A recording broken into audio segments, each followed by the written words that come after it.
planejamento sucessório é necessário para que o patrimônio se perpetue e seja aí uma base para a família daqui para frente. Bom, para falar sobre isso, né, sobre esse tema especificamente, trouxe uma especialista no assunto hoje, que é Kelly Focco, que é superintendente de planejamento patrimonial do Safra. Tudo bem, Kelly? Como é que você tá? Tudo bem, Thiago. Obrigada pelo convite. Eu queria começar a nossa conversa, né, falando aí do básico, né, para quem está nos acompanhando agora, quem está chegando e conhecendo, né, os conteúdos aqui do Safra. Como começar a fazer esse planejamento, né? A gente precisa de um arcabouço jurídico muito robusto para isso, uma holding familiar. Vamos lá, vamos começar do início. O que é o passo a passo? Vamos lá. Acho que assim, o primeiro ponto super importante é entender que não existe uma receita mágica e aplicada para todos os clientes, né? Por isso que a área de wealth planning, ela tá dentro da estrutura do private e trabalha muito junto com o gerente de relacionamento na parte de planejamento financeiro para a gente entender uma série de fatores que vão ser importantes em pensar em qual é a melhor estrutura para um veículo de uma sucessão, a depender do tipo de patrimônio que o cliente tem e até mesmo o regime de casamento. Por que isso é muito importante? Porque para cada regime de casamento, ou uma união estável, por exemplo, vai se aplicar uma divisão patrimonial diferenciada, seja no caso de um divórcio ou no caso de uma sucessão. Que tipo de patrimônio que ele tem? Além do patrimônio financeiro, ele tem, por exemplo, imóveis, que são imóveis que geram renda, ou que ele pensa em vender esses imóveis. Ele pode ter também participações em outras companhias, seja uma companhia operacional, onde ele ainda exerce a atividade dele do dia a dia, atividade econômica, da economia real, ou participação como mero investidor, né? Então, é importante analisar todo o patrimônio dele, inclusive no exterior, né? Que acho que isso é um ponto muito importante, porque hoje os principais clientes do private, eles têm uma alocação do patrimônio no exterior, até por uma questão de moeda forte e de risco Brasil. Então, é super importante a gente olhar essa estrutura patrimonial do cliente e entender os objetivos em relação ao cliente daquele patrimônio. Qual o melhor desenho que a gente poderia ter para no redomicílio ter o menor efeito fiscal, por exemplo? Ou o cliente tem apenas construir um legado, deixar para organizar a sucessão e fazer uma transmissão suave no caso de uma sucessão para os herdeiros, que não evite questionamento, né, por parte dos herdeiros. E até mesmo, acho que é algo que é muito comum em São Paulo, no Brasil, é ganhar eficiência fiscal. Então, a depender do ativo que eu tenho, a depender da renda que eu tenho, né, qual a melhor estrutura para que eu tenha dentro da legislação hoje um efeito fiscal melhor, onde eu maximize os ganhos do cliente. O trabalho, né, de wealth planning dentro do Banco Safra é fazer toda essa análise e poder direcionar o cliente de acordo com a vontade dele. O cliente, por exemplo, que tem muito imóvel de renda, que recebe aluguel, eventualmente transferir esses imóveis para uma holding, que a gente chama de holding imobiliária, que é onde detém uma parcela relevante da receita em atividades imobiliárias, faz sentido. Seja porque a tributação dos aluguéis vai ser menor na pessoa jurídica do que na física, e seja por uma organização patrimonial para que, numa ausência daquele patriarca ou da matriarca, as cotas da companhia sejam transferidas para os herdeiros e que não haja um condomínio civil de cada um dos imóveis.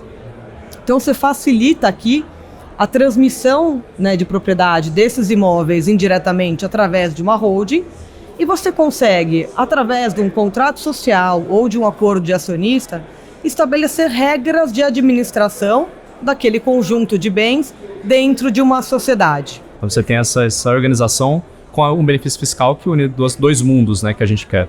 Quando a gente pensa, por exemplo, em ativos financeiros, você tem hoje um veículo que chama Fundo de Investimento Fechado, que é um veículo que tem diversos benefícios, mas você tem um diferimento do imposto para o momento do resgate, e é um veículo que te permite fazer a doação de cotas para os herdeiros, mantendo usufruto para os patriarcas, né, para os doadores, colocando uma cláusula de reversão, de incomunicabilidade. Então, trazer todas as regras e cláusulas protetivas para que aquele patrimônio permaneça no núcleo familiar.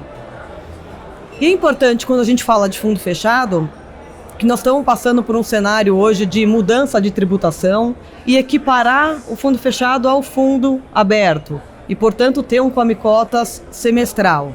Então, eu diria que boa parte do benefício do fundo fechado ele pode deixar de existir se essa medida provisória for aprovada. Mas, ainda assim, o fundo traz uma série de benefícios, como uma consolidação do patrimônio financeiro numa cota única. Você tem a possibilidade, como eu comentei, de fazer o planejamento sucessório e doar essas cotas ainda em vida. Você tem uma questão de compensação entre os ativos. Então, ainda existem benefícios, né, até de governança familiar e societária dentro do fundo exclusivo, ainda que essa medida provisória seja aprovada. E a gente tem um outro instrumento que é muito interessante, que são os fundos de previdência, né? Então, o fundo de previdência hoje, há muito tempo ele já vem se modernizando e se flexibilizando nas regras de gestão da carteira, então trazendo um pouco a semelhança dos fundos multimercados que a gente tem hoje no mercado.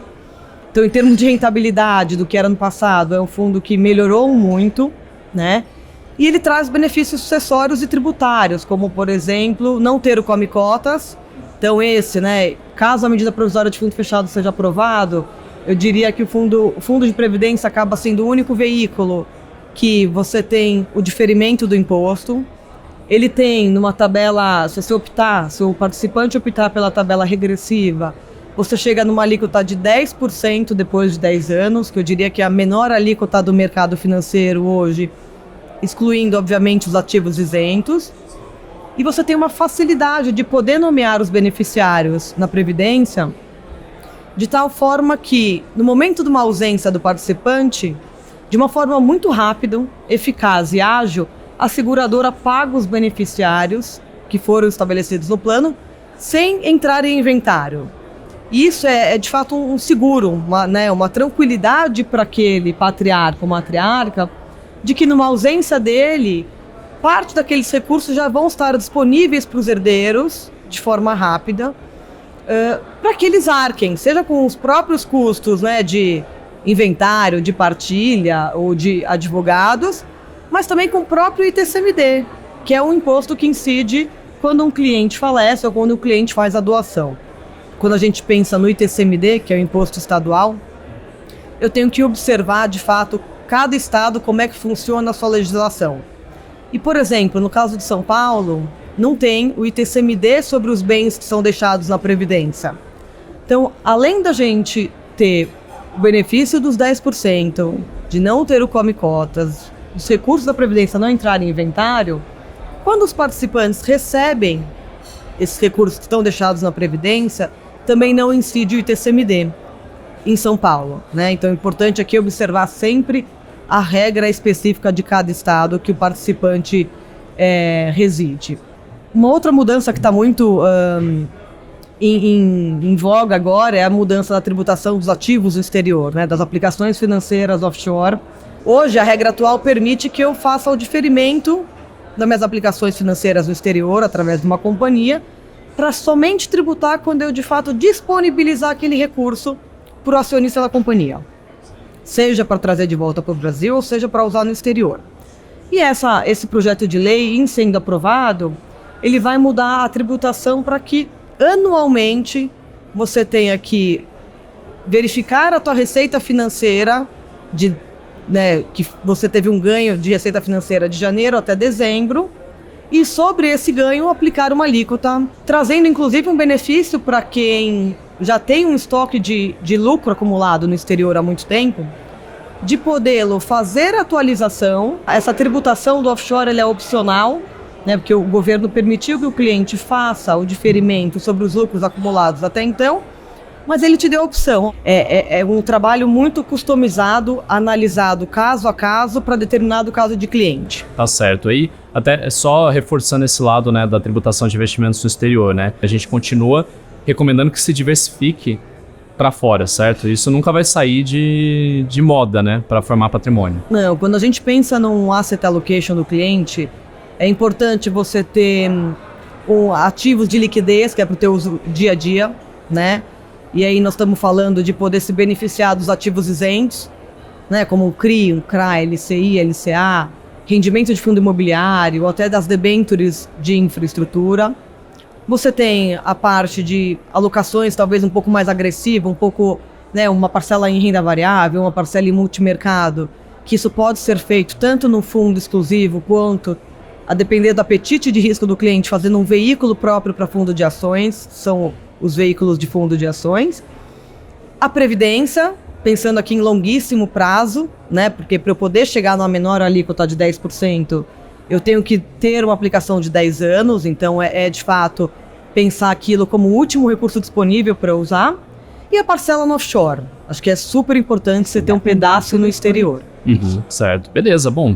Kelly, a gente falou bastante coisa aqui, né? Só complementando a informação que a gente trouxe aqui, né? Para quem está nos acompanhando, essa medida provisória, ela tem que ser votada em até 120 dias pelo Congresso. Perfeito. Para realmente ela ter aprovação, senão ela perde essa validade, perde o efeito dela, tá? Então só para reforçar que a gente vai ficar de olho nisso. Nos nossos conteúdos no Safra, a gente traz atualização sempre para vocês, né? Principalmente sobre essa parte tributária, uma vez que a gente também está no momento de mudança de tributação, né? Como você comentou, né, Kelly? Então, agradeço muito a sua participação aqui conosco, viu, para falar um pouquinho aí dessa área que é extremamente importante para os nossos clientes, né, o planejamento patrimonial ali, sucessório. Então, agradeço muito mais uma vez o aceite do nosso convite e espaço aberto para você vir aqui falar quando quiser, viu? Muito obrigado, agradeço o convite, a atenção e fico à disposição para conversar novamente com os clientes. Perfeito. Obrigado, pessoal, bons negócios e até a próxima conversa.